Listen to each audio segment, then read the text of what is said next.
My name is Kirsten Tiffany Hoops, and I'm 22 years old. My father's name is Mark Terrence Hoops, and today he would be 60. Tomorrow, February 21st, 2016, marks 1 full year since he passed away. It's also been a year since I wore this dress. I told myself I would never wear it again. And 1 year since I felt totally and absolutely normal.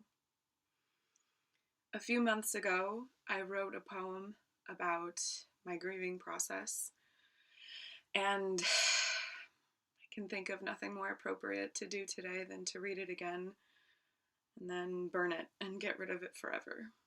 So, here we go. Just be you. Just say it. Express yourself. You're good at that, right? Share your joy, share your burden. You're safe here. But what if I told you I don't even know where to begin? Love? I've seen all sorts of love. Felt it in places in me I didn't know were there. But my deepest, strongest love was no romance or infatuation. It was given, taken, shared by me and my dad. Here's where I would stop, where I apologize for dampening the mood. But tonight I've decided no more lies, no more sorry. Tonight I finally tell the truth. I still hesitate to even say his name. Daddy tastes like poison on my lips. But not a year ago, that was just another word. He was just another trophy in my closet of privileges. Anything behind that door was hidden, secret, and safe. Safe from repeal, from reproach, from decay, and free forever from death. But one day, death came. It knocked once and the door disappeared. It took one of my treasures and left the rest. But now everything was tainted with darkness, and I knew then that nothing in my closet would ever always be there. Anyway, love was hiding behind that door as well. When I put it in there, I'm not even sure. But the day death took its prize, my heart burst forth from that open room. It flooded the streets and filled the sky. I don't speak here of the love people enjoy or live to find, butterflies, wedding bells, babies, forever. No, I mean a love that wounds and heals and starves and nourishes, blinds, deafens, consumes entirely. The love that comes after. When someone leaves, their memory cannot disappoint you. He will never admonish me again for using foul language, so I say whatever the fuck I want. He will never tell an embarrassing story at my birthday party. He will never threaten my dates to be good to her or else. I can trust he'll never hurt me again, and in this way, love after is the only truly unconditional. But when he left, my heart was so twisted with the after that the before was a distant memory and the now was blurry and confused, and I struggled to feel it at all. So what if I told you I wished it had happened to someone else? What if I wished he had been hit by a bus instead? What if cancer doesn't scare me or make me sad anymore? Would you judge me? Think I have no empathy? Sometimes I wonder if that's true, and I wouldn't tell you you were wrong. But what if I told you it was ALS? What if I said he was 59 and that I was 21? What if I said I've lived the worst case scenario? What if you knew I was there? That I stayed? That I watched him lose every piece of himself? That every time we accepted a small loss, a bigger one would come? Could you still think me cold? What if I told you about... Can I even say? What if I shared with you the last joke he ever told? Yeah, maybe then you'd understand. Thing is, I don't know why a duck and the Pope walked into that bar, but it must have been pretty funny, because his once bright and joyful laugh found itself unbound by the collapsing muscles in his face and lungs, and he couldn't arrest it long enough to deliver the punchline. A piece of both of us died that day. How about now? Do you feel sorry for me?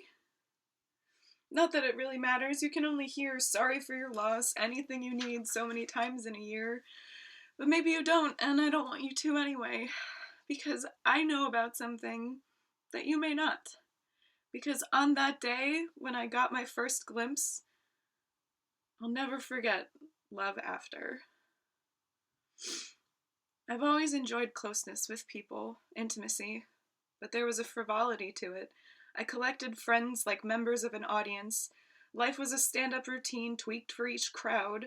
Of course you want them to think you're funny, clever, smart, and beautiful.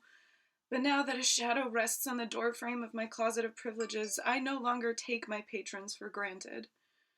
I extend my hands to the people around me, grappling for tethers to keep me attached to the world, since many of my thoughts now wander outside of this one. And I love them all because I know what love is capable of. It has profoundly changed me. What if I told you I thought about leaving? That after he nearly choked on that last Oreo, I packed my bags? That every night I would pretend to be asleep while he cried in agony downstairs from his cramps and spasms, and that I would weep in the bathroom with the lights off and the door locked, praying he and I would soon be free of this pain and that he would slip away when I wasn't looking? Was I a coward? The monster that I saw in that mirror there in the dark? No. I was a fucking warrior. I stayed. I trained, I served, I loved until it hurt, and I kept going. Something took over me, and I gave my heart to someone so absolutely that I forgot myself entirely. Can you say the same? I felt his gratitude every day, and now that he's gone, it is not his pain but it's mine that I must soothe. The trouble is how. How can I go back to a love before? I stand on a cliff's edge. Below me is an infinite sea of potential futures. If I jump, I know I'll fall in and out of love, feel passion, intimacy, ecstasy, heartbreak. I felt all of these things before, and I know they'll come again. But what if he's in the water? The man I find forever with. What even is forever? Is it 40 years? Maybe not to you, but that's what it was for my mother with my father. And with his blood in my veins, my forever might come sooner than that. So how can I possibly explain to this man I've never even met what he must feel with me? What if I told you the worst part is picturing a wedding? I've never thought much about marriage, but now the mere idea stops my heart from beating. Who will give me away? Even worse, perhaps, how will I tell my babies, Grandpa Mark would have loved you? There's that word again. You know what they tell you when your dad dies? Oh, Kirsten, he really loved you. Strangers telling me this as if it's a news. But guess what? I already fucking knew. I knew when he told me every day. I knew when he called for no reason. I knew when he listened to Evanescence with me in the car for hours on end and even pretended he liked it. I knew at the end, when he would labor painfully and seemingly through quicksand, to contort his bony, sullen cheeks and thin, shallow lungs, his stiff, dry lips, into those familiar shapes he felt I needed to see just one more time.